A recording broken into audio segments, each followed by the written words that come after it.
This week on WestfordCAT News, we bring you special town meeting results. The town is now allowing the federal government to have a direct hook to your town budget, and people here do not want to talk about it. Do not want to talk about it. Do not want to talk about it. Highlight an agenda item for the Select Board and show you how one woman discovered empowerment through her art. Before he walked toward me, he placed his left arm under his right elbow. Stay tuned. WestfordCAT News is next.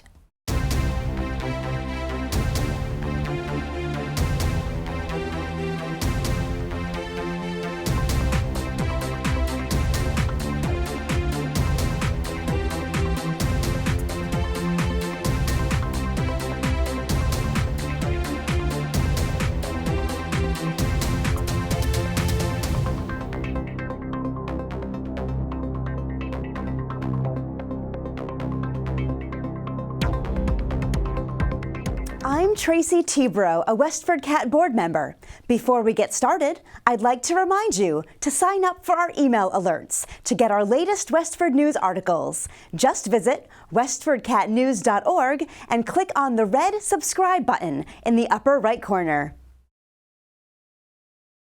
Irony did not spare voters at the October 28 special town meeting.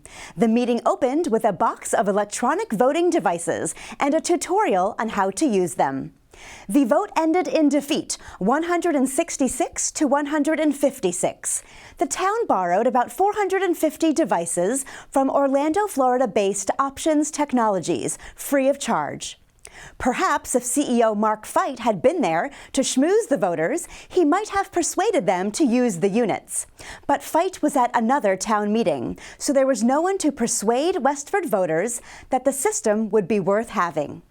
The idea of using electronic voting devices sprung from the March annual town meeting, when a number of headcounts to clarify hot-button issues slowed the progress so much that town manager Jody Ross announced she would look into electronic devices. Quote, "I'm proposing a non-binding resolution to bring electronic voting to our next town meeting," Ross said, noting that she was making her proposal as a resident and not as the town manager. Despite support from town moderator Susan McNeil-Spooler, voters wanted to stick with the tried and true method of standing up and being counted. So a short time later, when a voice vote couldn't distinguish the yeas from the nays for a software package, voters stood tall and poll takers started counting. Okay, the vote. All those in favor, 168. Those opposed, 84. Motion passes with a majority. The software will help the town track a new fee that will soon begin charging property owners for impervious surfaces. A new set of federal requirements for stormwater management prompted Select Board members to assess a fee on property owners. Finance Committee member Dennis Galvin argued that the new fee is taxation without representation, and he sought to convince voters not to approve the software. But a harsh reaction to his argument caused him to leave the microphone. "Sit down," shouted a few men seated inside the gymnasium. Whenever you put an issue up for hold, the first thing that you ask for is there's a hold. Somebody can come up and ask questions about why that expenditure is taking place here. What's trying to happen here is some people do not want to have that discussion. The town is now allowing the federal government to have a direct hook to your town budget, and people here do not want to talk about it. Do not want to talk about it. Do not want to talk about it. You're out of order. Thank you. In other special town meeting news, the Board of Selectmen got approval for a charter change to reflect gender-neutral language in their titles. The 3 men and 2 women will now be called Select Board members. In all, 13 articles were decided and all passed. Here's News Director Joyce Paulino Crane with another highlight from the Select Board's meeting on October 29th. Thanks, Tracy. AirBnB rentals got another airing on October 29th as Select Board members continue to work toward bringing a bylaw change to the annual town meeting in March. The issue began when Vose Hill neighbors complained at a previous meeting that people were coming and going overnight at 44 Vose Hill Road. Director of Land Use Management, Jeff Morissette, presented the board with the current policy and then outlined the steps taken when property owners violate the current bylaw. First one is to inform and warn. The next step is if we don't start positive progress, we put them on notice again that if they don't start that process, then they'd be subject to fines and or other possible actions, and fines could consist of $300 per day. Chuck Anton of 46 Foes Hill Road suggested a worst-case scenario. Google Airbnb horror stories. Seriously. Oh, yeah. Absolutely. And there's a website specifically for Airbnb renters, hosts, and neighbors. And it's eye-opening because one of the things about the Airbnb in a residence, there's no vetting process. The building isn't structured for safety for the renter or the host. And let your mind wander and you can imagine some of the things that have happened.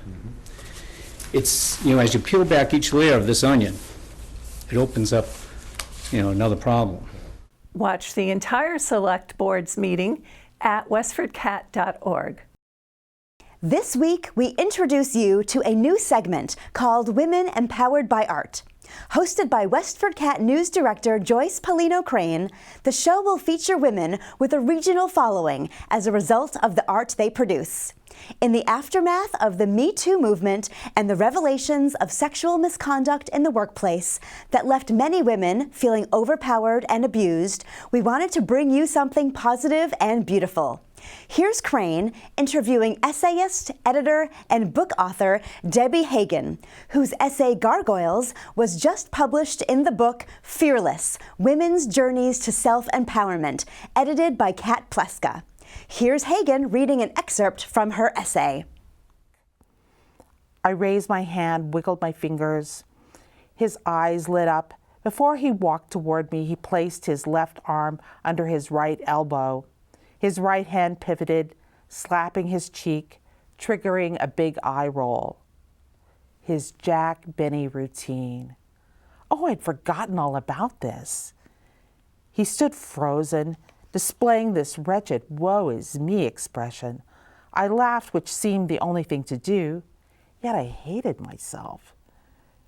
Bill sauntered to my table, then scooted his chair close to mine. He leaned over and whispered into my hair, "I've missed you so much." His breath misted my cheek. Then I felt something, like a spider, creeping up my nylons. But it was bigger and far more menacing, and I flicked it away. I knew I should say something, but my conscience begged, let it go. If it weren't for him, you wouldn't be here. You wouldn't even have this job. You owe him this. The essay is nominated by Mountain State Press for a 2020 Pushcart Prize.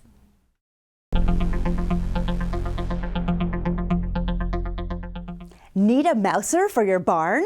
The Lowell Humane Society is looking for an indoor-outdoor placement for 3-year-old Brownie, who is not only an avid hunter, but is described as an affectionate and playful long-haired cat. Here's production coordinator Patty Stalker with more. Have a Brownie Sunday, or a Brownie Monday, or a Brownie any day when you bring this 3-year-old long-haired avid mouser home with you. Here's the Lowell Humane Society's Marketing and Fundraising Manager, Crystal Arnott, with more information on Brownie.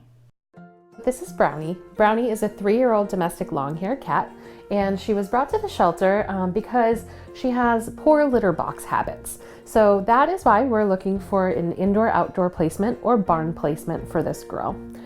She's an avid hunter. She would be a great mouser if you have a barn or tack room that you're looking to rid of rodents.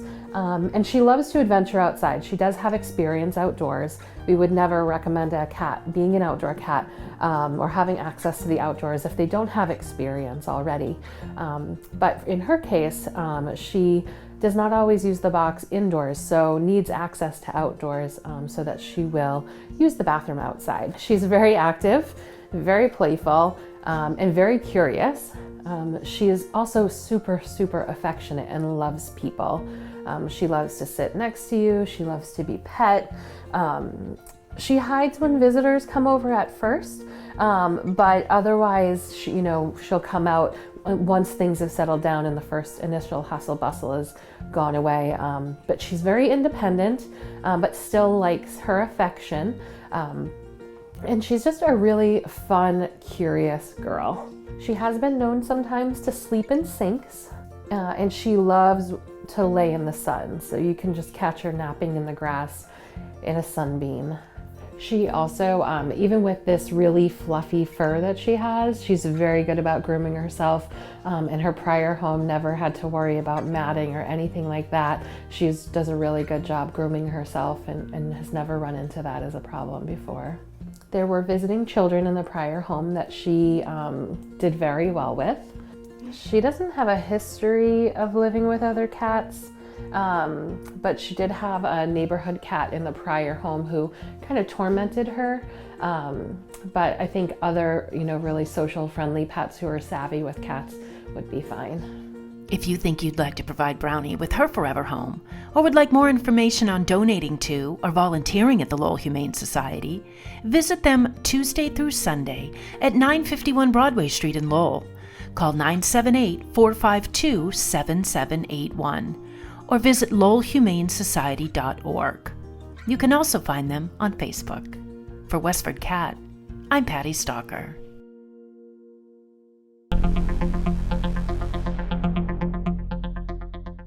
Rain, rain, go away. Let's see if the sun will come out tomorrow.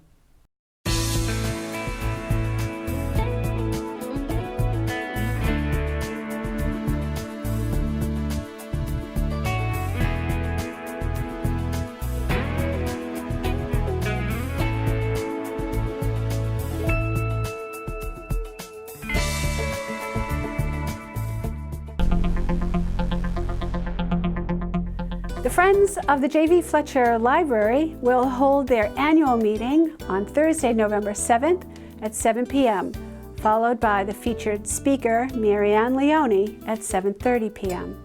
The free event is open to the public. Leone is an actress, screenwriter, essayist, and author. Her memoir of joy, grief, and triumph tells the story of her son's life and chronicles her transformation by his untimely death. Her second memoir, Ma Speaks Up, recounts the story of her outspoken, frequently outrageous Italian immigrant mother. Her essays and op-ed pieces have appeared in the Boston Globe, WBUR's Consenti blog, and The Bark magazine. She had a recurring role on the HBO's hit series The Sopranos, and has appeared in films by John Sayles, David O. Russell, Nancy Savoca, and Martin Scorsese. For more information, visit westfordlibrary.org. A family barn dance at the Parish Center for the Arts will take place on Sunday, November 10th at 3 p.m. with Sandy LaFleur calling. Au Contraire will provide the music, and you don't need a partner to participate. No experience is required at the dance, as all dances are taught on the spot. Admission is $5 for adults and $3 for children. A family will pay no more than $15 for admission. For more information, email pca@westford.org.